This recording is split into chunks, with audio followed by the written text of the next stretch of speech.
the daily ritual, hopefully daily. Good day, my name is Martin Schweiger.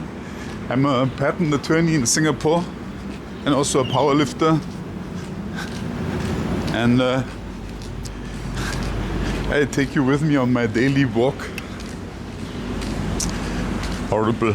I was quite stressed because I had to prepare a presentation for a meeting that I have at 2 p.m. It's now 1:16 p.m. And you know, my goal is to do a daily 1 hour's walk. And I do it during noontime, so I get sun, the equator above me, plenty of vitamin D, hopefully, but it never works, so I still need to take the vitamin D supplements. I had some interesting insights yesterday about vitamin D. But back to my stress. So I just prepared the slides and I finished at 1:05 p.m. and I thought, 55 minutes, what to do? Be lazy or what? No. You know, today is my dry fasting day. That follows my water fasting day yesterday. And I'm now in full ketonic mode, which means my body runs on body fat mainly. And by diluting, is it diluting? No. Converting the body fat into ketones, there's also water released. So the body doesn't need water from outside. And it also goes into autophagy. And that's why I do this dry fasting every week on Wednesday, as long as I can. Today it might be a bit longer because I had a very lazy past week because there was so much on, a big event, trade fair on the weekend, and work to prepare for this project that I'm currently doing. So, and I also thought, I'm fit enough, so why do I need to do my walk? But the truth is, I can immediately see how all the body values across the board go up. Everything. Visceral fat goes up, weight goes up, although I'm not so sensitive about the body weight. But what is significant is the body weight at the end of the dry fasting period. Because that's really something when everything is depleted in the body, all the glycogen and the fat and my gut is empty usually. And I'm empty. And then the body weight is a real good measurement. And that would also come with an immediate response in the total body fat and in the visceral fat. So I'm now maybe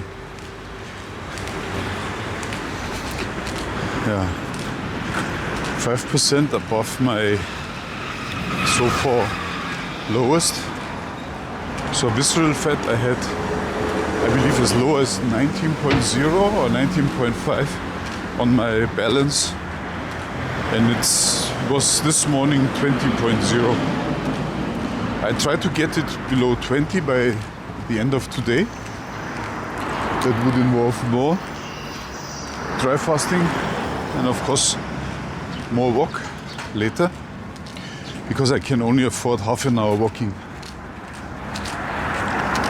And then there's the meeting, and then after the meeting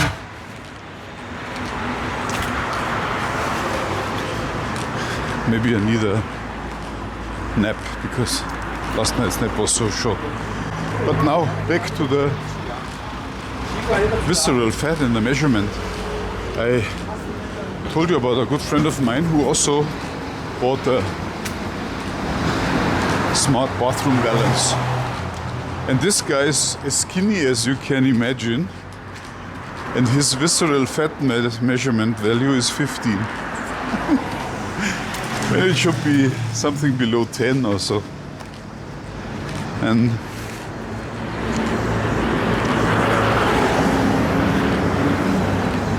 yeah.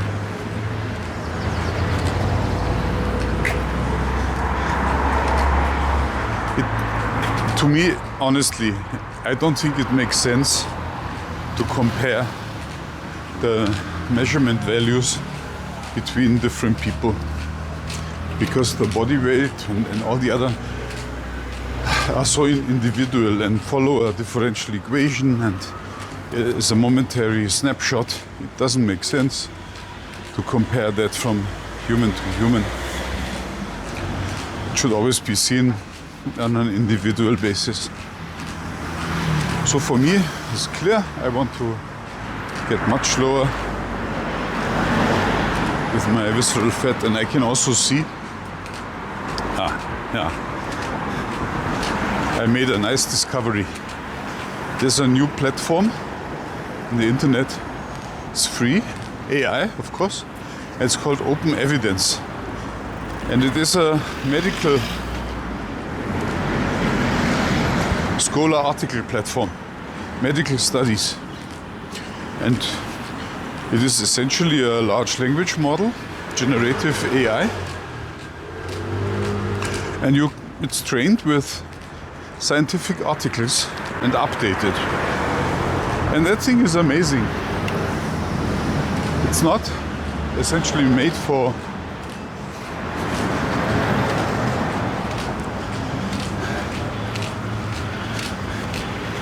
amateurs or patients or so, but it's made for people that have a training in medicine. I was accepted because you need to log in and say what you are, and I was thinking a long time and say, is psychology a department in medicine? So I tried, and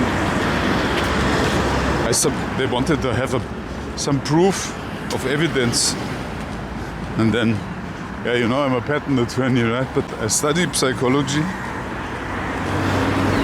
and I also have a publication. So what I did is, I was an author of a paper that was presented, co-author of a paper that was presented at a conference in Hungary a few years back. And I submitted a copy of that paper and they accepted that, so I'm in.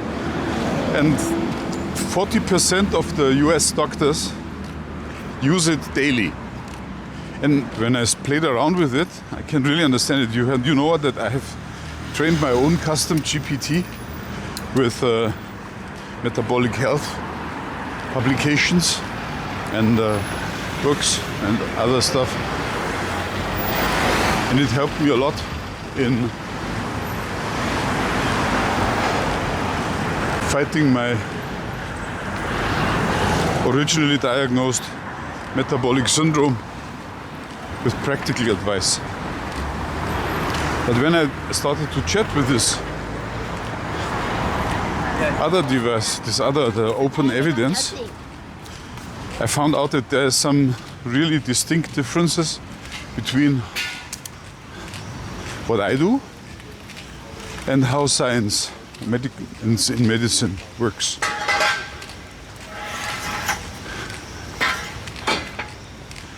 And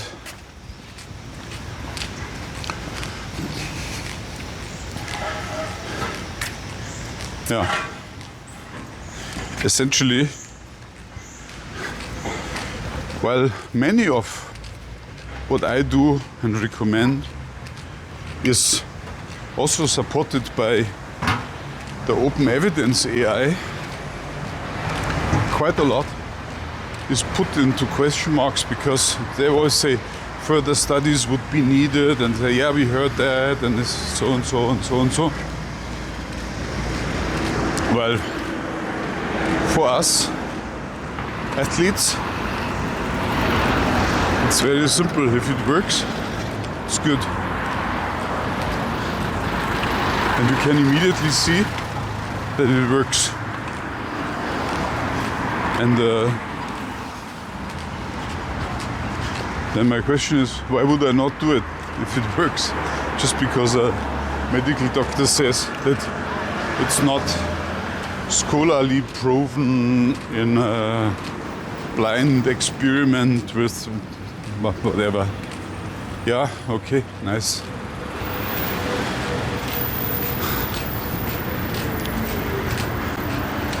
I believe I need to do a session that compares the two AIs. Number one, the open evidence AI, and then my custom GPT. And we see what is the difference. I believe I can learn and improve a lot from the open evidence GPT. But I also see from my experience with doctors so far that these people are not well trained. I believe training at medical school must improve a lot, and I believe that AI will help.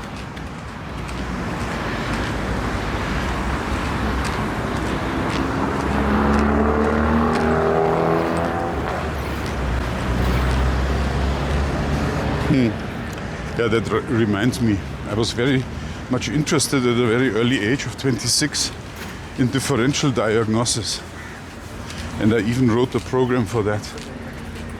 That was in the early stages of internet, 1992.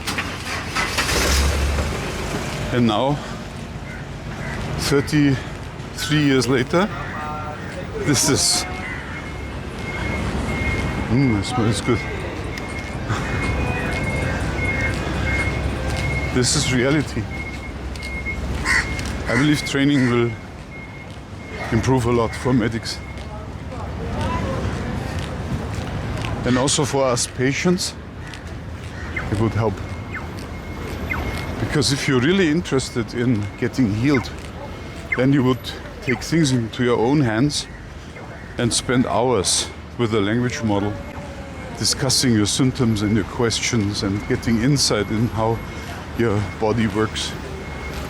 I'm very much curious about that. Yeah. So, among others, I got a further clue. I told you already before that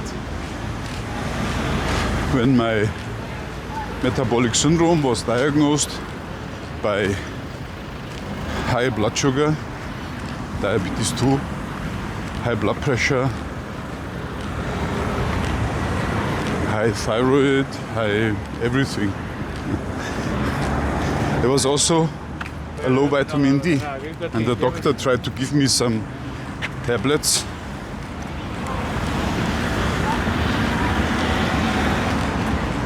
But that was helped. I really ignored them.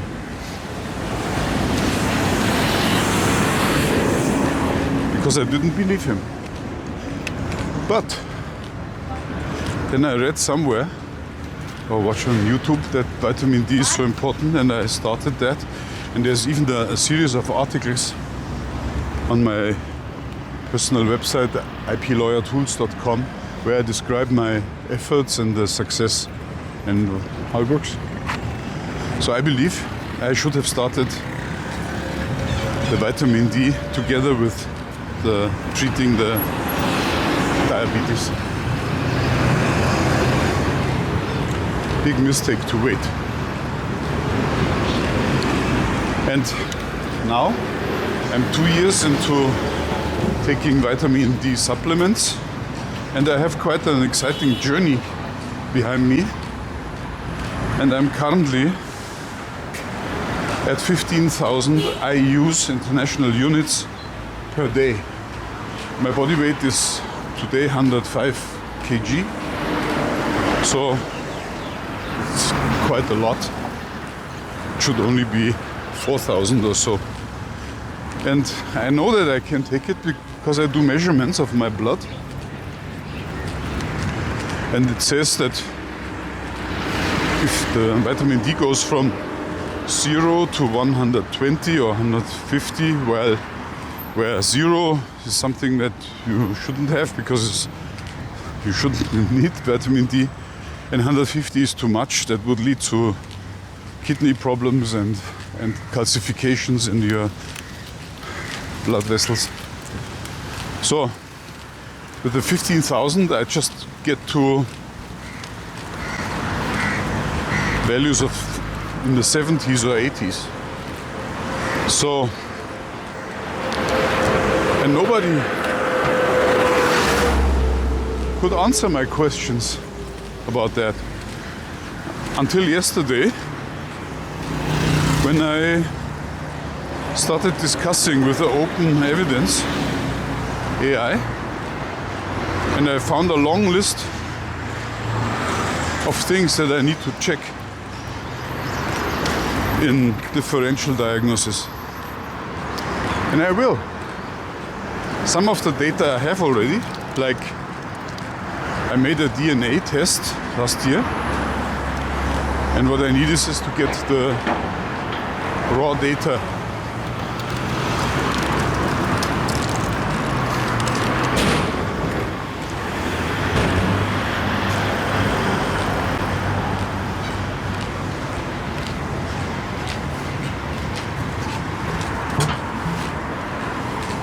And once I have the raw data, I can feed it into a custom GPT.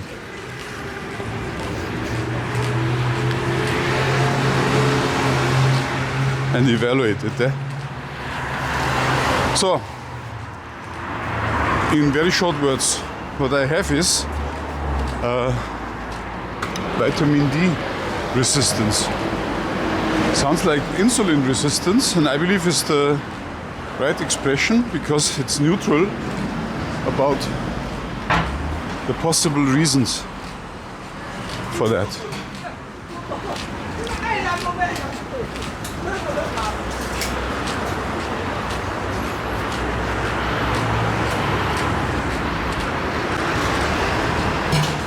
Yeah, so despite taking up vitamin D, my levels don't easily raise as they would for someone else who does the same thing.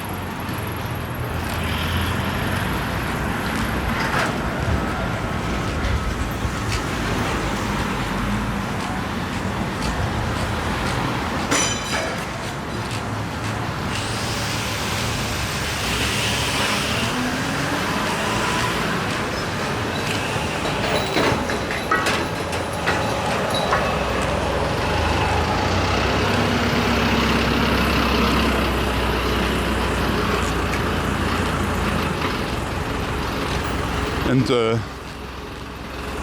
open evidence helped.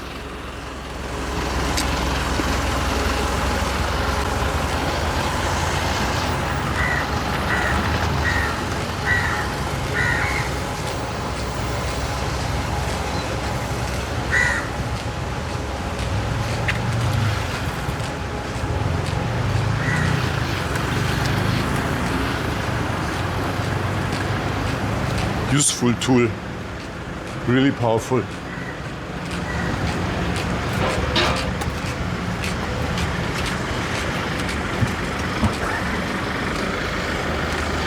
Then the next thing I compared is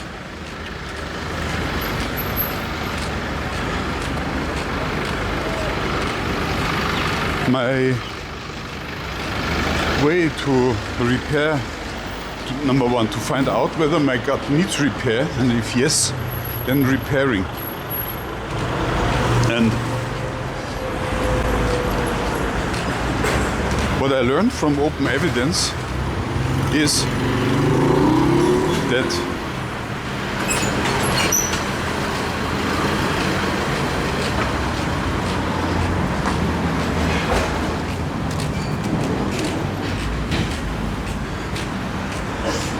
same as what I do already, I need to get rid of the bacteria in my small intestine that should not be there. But before I start so, I need to find out whether there are such bacteria. And very simple method for that, actually it's not simple.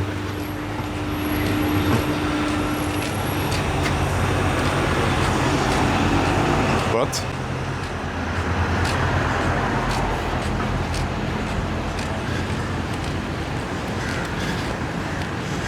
I bought this measurement instrument food marble,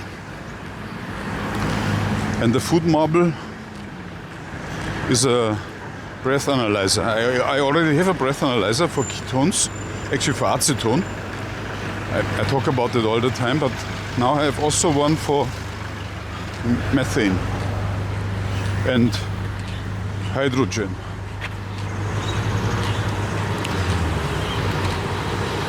And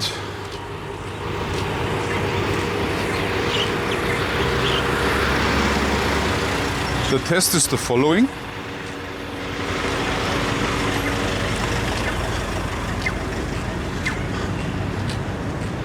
First, before you can use the instrument, you need to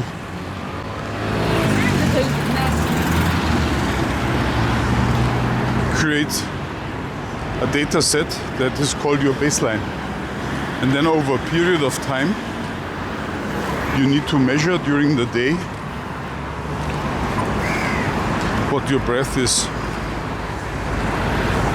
You should also document what you eat and document your poop and its consistency. Document your sleep quality and a few other notes. And all that in the app. And that's quite cumbersome because you need about 24 measurements around the day.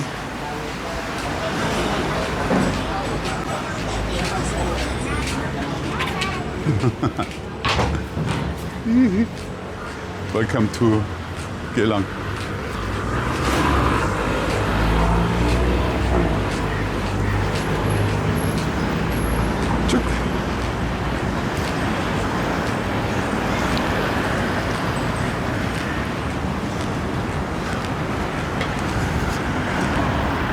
So what I'm doing is, currently I'm setting the baseline. Once that is done, the food marble comes with 4 standard tests, which means you eat a certain powder that is included in the food marble package, and then do measurements at determined time points. And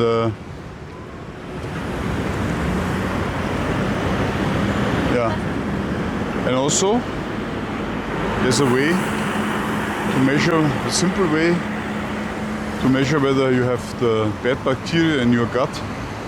You swallow some amount of inulin and measure the time it takes until the hydrogen and the methane would increase. If it's as little as 30 minutes, then it stems from bacteria in your small intestine. And if it's longer than 1.5 hours, then it's from bacteria that stems from your large intestine. And that is where the bacteria should sit. So that's also my plan. I do these tests. Number 1, the different food test that comes with the food marble, and then the other one, measurement with inulin only, and measure the time. That would require probably a measurement every 20 minutes or so, 10 minutes. I can also do it twice or 3 times to get better data. Problem with the food marble, they say you shouldn't measure so often in a series. So there must be some rest time between 2 measurements. But we will see. And after I've done all these measurements, I will then, if the bacteria found in my small intestine,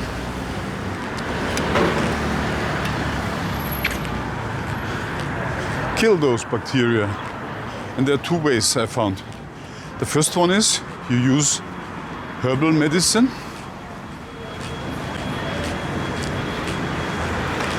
Or the second, you use pharmaceuticals, namely antibiotics. Now guess what? My AI recommends the plant medicine, which is thyme, neem tree, berberine,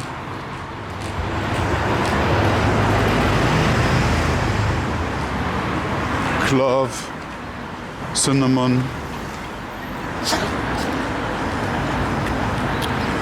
and the open evidence one recommends tough antibiotics. And I believe, in my case, where I only want to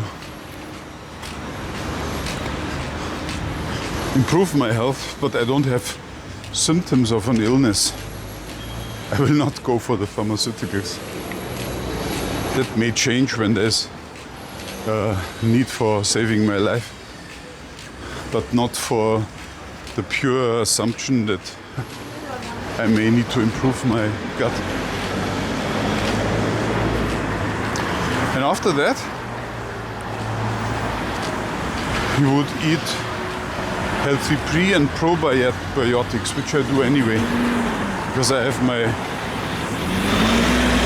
yogurt production and I'm buying vegetable with long fibers.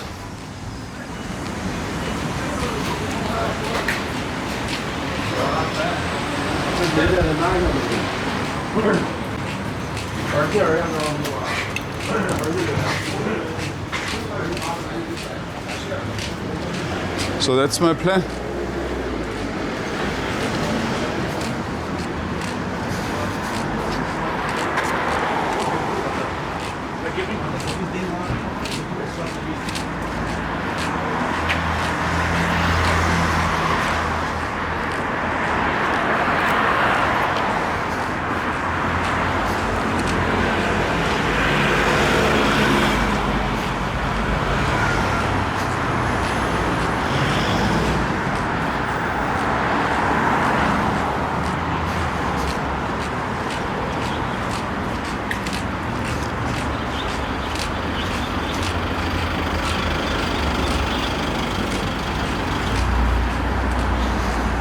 Smells good, the food here.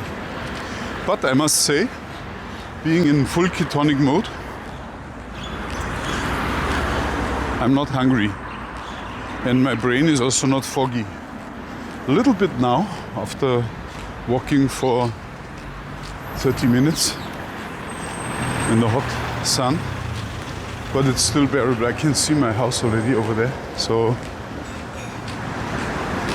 we'll soon be back. I'm not thirsty and not hungry. So, yeah, I also must tell you, my battery is quite low, so it will stop recording anytime. I forgot to charge my phone, and I started walking with 23% battery, and we will see how far that takes me. Interesting.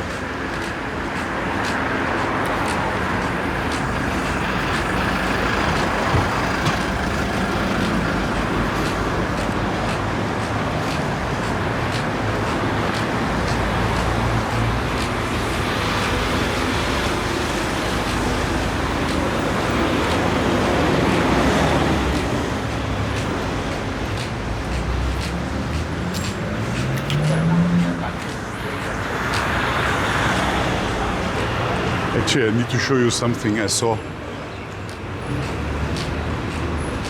Something here that caught my attention. It says here,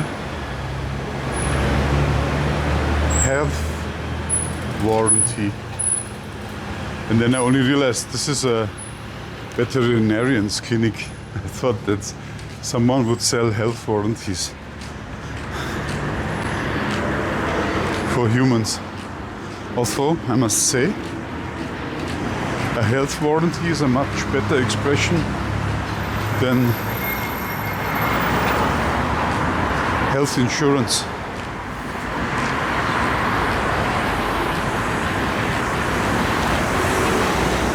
Sounds more promising.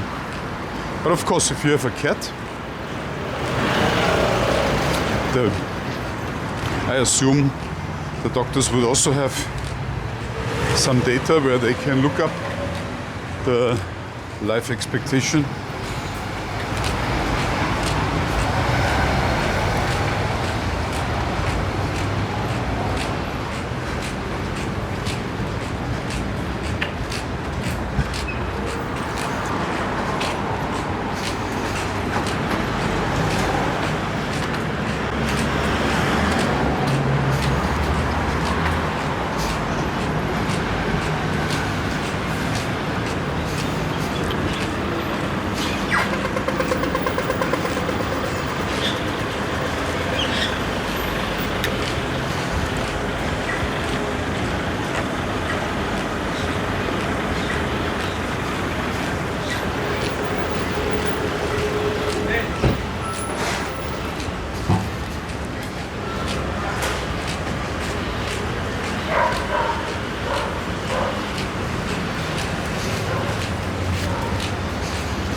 These guys are my favorites here.